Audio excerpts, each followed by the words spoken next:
Bon, alors, en l'an de grâce 2011, From Software sortit Dark Souls 1, qui est un jeu, ma foi, très atypique. Pas bavard pour un sou, assez exigeant, et très avare en tutoriel. Ici, pas de grosses flèches rouges qui t'indiquent « C'est par là la prochaine étape !»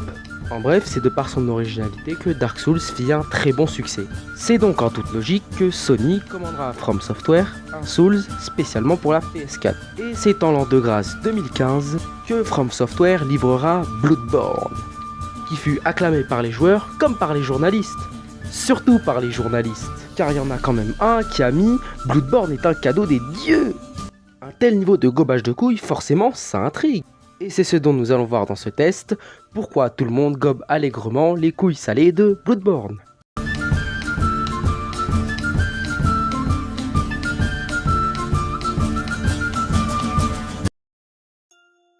Bon, tout d'abord, le jeu commence dans un hôpital français pendant le Covid. Et on se réveille après ce qui semble être un lendemain de cuite d'une soirée très arrosée. Et oui, dans Dark Souls, t'as eu le droit à une cinématique stylée, avec une musique épique, avec des dragons, des éclairs, du combat. Ici, dans Bloodborne, tu te réveilles dans un vieil hôpital à la con où tu convulses comme un connard. Et ah oui, j'oubliais, nous ne sommes pas seuls dans cet hôpital. Avec nous se trouve un vieux. Et oh putain, nous sommes accompagnés d'un vieux. Arrière, vieux pervers, vous n'aurez pas ma virginité. Vous n'aurez pas mon cul. Mais au final, ce vieux s'avère franchement sympathique. Et puis bon, j'ai pas mal aux fesses en me réveillant le matin, donc c'est qu'il a pas abusé de nous durant la soirée. Enfin, j'espère. En bref, le vieux nous fait signer une petite assurance vie qui nous permet de personnaliser notre personnage et de commencer à jouer. Alors, si je devais décrire l'éditeur de personnage en 2 mots, ce serait méga moche. Sérieux, c'est impossible de faire un personnage qui ressemble pas à autre chose qu'à une merde écrasée sur le trottoir. Ou un étudiant en sociaux, ce qui est un synonyme.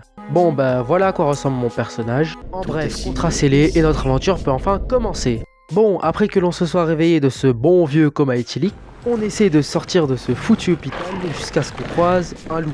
Et en plus aussi gros que Vodaron. Et comme je suis Jean-Claude Van Damme, je me suis évidemment fait trouer le cul comme tout le monde. Tout ça parce que j'ai pas d'armes, pas d'armure, pas de meuf, pas d'avenir et surtout pas d'argent. En bref, on tombe KO, puis on se réveille et... Ah ouais... Elle déconne pas l'assurance vie du vieux, hein. C'est alors que j'apparais dans un bien étrange lieu appelé Rêve du Chasseur, dans lequel j'y trouve ma waifu, magasin et oh tiens le vieux, alors toujours pas crevé vieux schnock. Ta gueule. Bref, je chope des armes, des équipements, la waifu. Non je déconne, y a pas de romance dans ce jeu. Fais chier. Et enfin je sors du Rêve du Chasseur et c'est là que je vois Paris en manif. Non parce que je vois pas ce que ça peut être à part Paris pendant une manif bordel de merde. En bref, qu'est-ce qui se passe dans cette ville de cons? Eh bravo, t'as trouvé l'objectif du jeu. Pour vrai?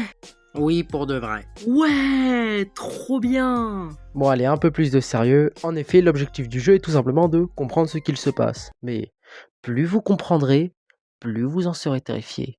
Mais bon, assez parlé du scénar, parlons maintenant du gameplay. Donc, comme dans les Souls, on aura affaire à un gameplay de type agressif. Et cela permis par 3 mécaniques. Premièrement, l'endurance. Car oui, comparé à cette petite bite de mort-vivant, le chasseur est bien plus endurant. En effet, dans Bloodborne, on a la capacité d'enchaîner bien plus d'esquives et d'attaques avant de tomber à court d'endurance. Aussi, la classique roulade dans Dark Souls a cette fois été remplacée par un dash, qui est bien plus rapide mais qui en contrepartie parcourt bien moins de distance. Ce qui permet à la fois d'esquiver plus rapidement les ennemis, mais aussi de contre-attaquer plus rapidement sur eux. Maintenant, parlons du soin. Alors déjà dites au revoir au fiole d'estus et bonjour au fiole de sang, qui soigne quasi instantanément mais qui en contrepartie ne se recharge pas au feu. C'est-à-dire qu'à chaque fois que vous mourrez comme une merde face à un boss, vous serez dans l'obligation d'aller refarm comme un esclave les fioles de sang, ce qui a tendance à très vite casser les couilles. Enfin, sauf les miennes, car étant trop beau, trop fort, trop malin et trop intelligent, je n'ai rarement dépassé les 5 tentatives face au boss. Bon après, il y a le flingue. Alors, à quoi il sert? Alors non, il ne permet pas d'attaquer à distance au vu du peu de dégâts qu'il fait, car sa véritable utilisation est simple. Stun les ennemis et ce en leur plombant la gueule avec le bon timing. Ce timing est bien sûr bien plus restreint sur les boss et ne marche que sur 9 boss sur 22. En bref, ce petit jeu joue à l'utilité d'un fonctionnaire. Et enfin, et finissons-en avec le meilleur pour la fin, parlons maintenant des armes, qui sont 10 fois moins nombreuses que dans les Souls. Par exemple, dans Dark Souls 2, on a le droit à 220 armes, dans Bloodborne, c'est 26 armes. Mais bon, après, il faut voir les armes de malade qu'on nous propose. Ah là là, n'avez-vous pas rêvé d'être un gros yeti poilu, d'écraser vos ennemis sous votre grosse roue, ou encore d'attaquer vos ennemis à l'aide de vos tentacules de monstre hentai. En bref, les armes, il y en a pour tous les goûts. Et d'ailleurs, j'ai déjà su trouver mon petit chouchou. L'âge du chasseur. À mi-chemin entre simplicité et efficacité, cette simple hache saura faire le bonheur de tous les trous du cul sans originalité comme ce gros connard de youtubeur à 2 abonnés. De quoi? Je voulais dire comme ce beau, malin, intelligent et génial trou du cul de youtubeur à 2 abonnés. Oh, va te faire foutre, mec. T'es au courant qu'on est le même mec. Eh merde. Bon allez, assez parlé gameplay, parlons maintenant de la DA. Donc déjà comparé à Dark Souls qui a une DA plus inspirée de Berserk, Bloodborne a une DA qu'on doit à 2 grandes inspirations. Tout d'abord le roman gothique. Mais c'est quoi le roman gothique? Me diront les 3 fils de pute au fond de la classe. Le roman gothique est un genre littéraire étant apparu à la fin du XVIIIe siècle en Angleterre et qui trouvera son apogée lors du XIXe siècle. Siècle où sont apparues des œuvres majeures du roman gothique comme par exemple Dr Jekyll et Mr Hyde, Dracula ou encore le portrait de Dorian Gray et... Bon ok c'est de la merde, t'es content enculé? Connard. En effet, on peut constater que Bloodborne s'inspire du roman gothique. Non, en fait, Bloodborne bouffe carrément les couilles du roman gothique. Que ce soit avec les lieux comme Yharnam qui ressemble carrément à Londres, que ce soit par exemple avec la transformation du père Gascoigne qui me fait vachement penser à Dr Jekyll qui se transforme en Mr Hyde, ou encore avec tout simplement les tenues comme celle du chasseur qui est directement inspirée d'un film gothique français. Cocorico.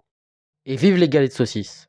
Même si j'aime pas. Bref, mais bon, la DA ne se résume pas qu'à l'horreur gothique, car plus tard, et je ne sais pas pourquoi, t'as l'horreur cosmique qui débarque. Alors, si je devais résumer l'horreur cosmique, et vu que j'ai la flemme de résumer, Lovecraft. Tout simplement Lovecraft. En gros, t'as des putains d'extraterrestres en forme de poulpe ou d'araignée qui seront là pour te faire regretter ta poursuite de l'aventure, vu qu'ils sont bordel de dégueulasse et terrifiants.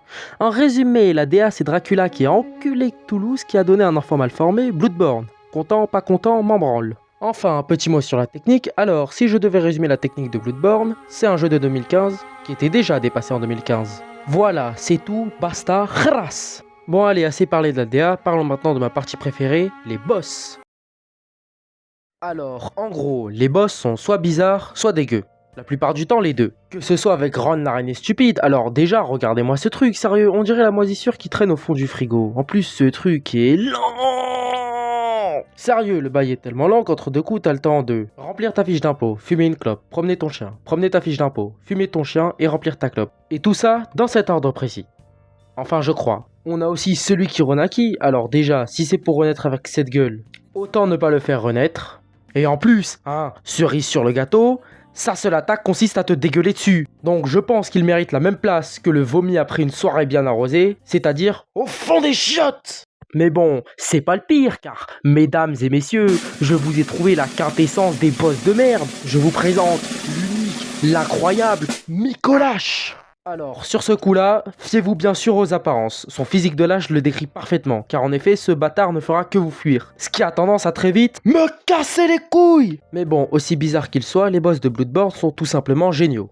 Je vous le jure, hein. Je pense par exemple au père Gascoigne, qui est pour moi, et vraiment... pour moi, le meilleur boss tuto tout seul confondu. Voilà, c'est dit, venez rager en commentaire, je m'en fous. Alors, pour commencer, le mec est là pour t'apprendre le gameplay, qui est comme dit précédemment, assez agressif. C'est-à-dire que le mec ne te laissera pas respirer une seule seconde, ce qui en fait un véritable casse-gueule pour les débutants. De plus, il permet d'inculquer aux joueurs le goût de l'exploration, car en effet, en fouillant un peu, on pourra trouver sa fille qui nous permettra d'en apprendre un peu plus sur le boss. Et qui surtout nous filera une boîte à musique qui permettra de stun le boss uniquement 2 fois d'affilée, car si on l'utilise une 3e fois, alors il déclenche sa phase 3 et te défoncera. Même si perso, mon boss préféré, ça reste le martyr Logarius. Non mais regardez-moi ce style, regardez-moi ce style. En bref, les boss de Bloodborne sont ultra variés, tant par leur combat que par leur design. Bon, pour finir en beauté cette vidéo, c'est parti pour un petit résumé du DLC à ma sauce.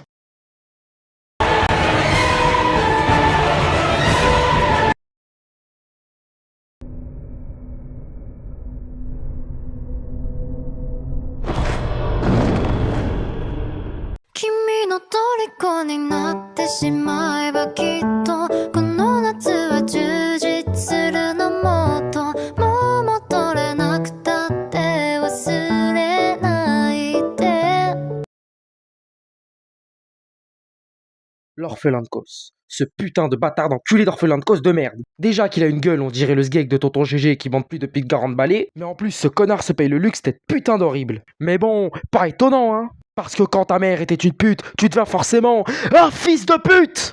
Ah, ça fait du bien. Bon, c'est maintenant l'heure de la conclusion. En conclusion, jouez à Bloodborne. Le jeu est peut-être pas le cadeau des dieux décrit par le journaliste, mais à part ça, il est cool.